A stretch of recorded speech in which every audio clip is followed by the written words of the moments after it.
Vladimir Putin called the collapse of the Soviet Union the greatest catastrophe of the 20th century. But in this, the first decade of the 21st century, the Russians have made quite a comeback.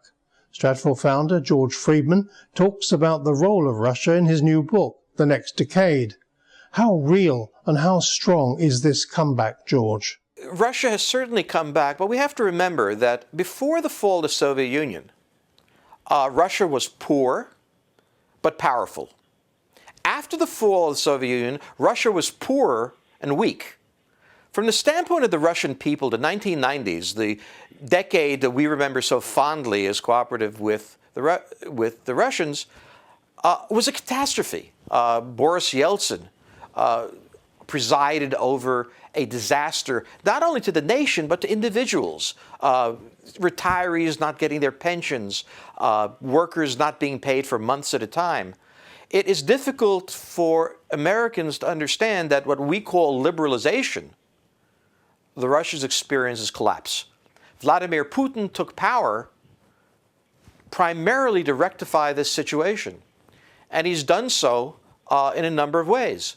First, by taking advantage of the tremendous energy reserves the Russians have and monetizing those.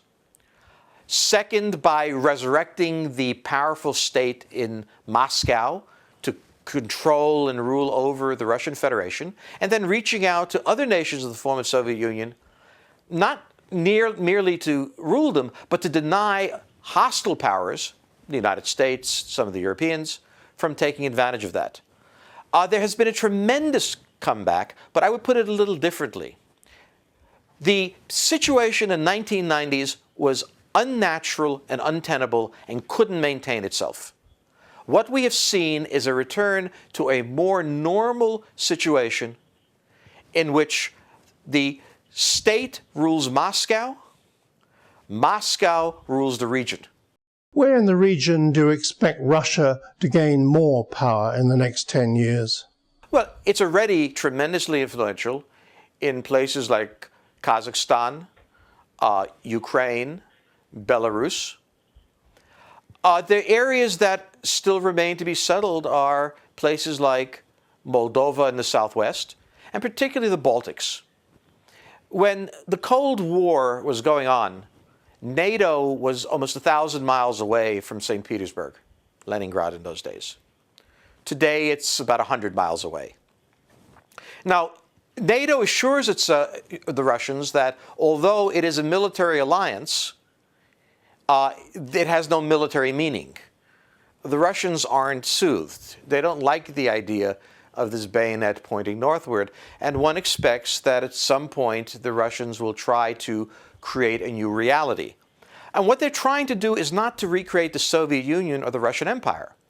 Those were both crushed by the way in which places like Ukraine depended on Russia to keep them afloat. The Russians don't want to be responsible for these places. They simply want to be certain that no threat arises in them, which is a very different strategy than was in place before. What about regaining power in those parts of the former Soviet Union that are now within the European Union? The Russians are currently trying to understand what the future of the European Union is going to be. The Russians have achieved at this point a highly satisfactory situation in that the major threats, for example, from the Ukraine, are gone. Ukraine is not going to join NATO. What they're doing now is reaching out to individual European countries, particularly Germany, and using Germany's dependence on Russia's energy to shape more favorable relations. But given the fact that no one knows if you're a Russian, given the fact that no one truly knows whether or what the European Union is going to be, and given the fact that you can't negotiate with the European Union, because the power still is in individual states, the Russian strategy is pretty much to ignore the European Union, try to form good relations with individual European countries, and it doesn't really mind the Baltics being part of the European Union, because from the Russian point of view, being part of the European Union can make you weaker rather than stronger. NATO is another matter. What about NATO? Well, we've looked at NATO and have seen that its mission is gone. The bureaucracy remains. Most of the European countries don't have military forces that are significant enough to count within a NATO mission. So it's very hard to imagine a military alliance in which many of the members don't have significant militaries. I regard NATO as a dinosaur left over from a previous age.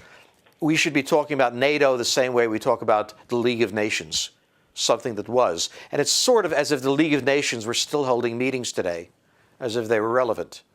NATO was a very significant entity during the Cold War. It does not have a clear identity, mission, or commitment after it. George Friedman. And in that discussion you've just heard, Dr. Friedman talks about the way Russia and Germany are drawing closer together. We'll talk about that more in our next conversation about George's new book, The Next Decade, published by Doubleday and available now in good bookshops and here online at www.stratfor.com. Until then, goodbye.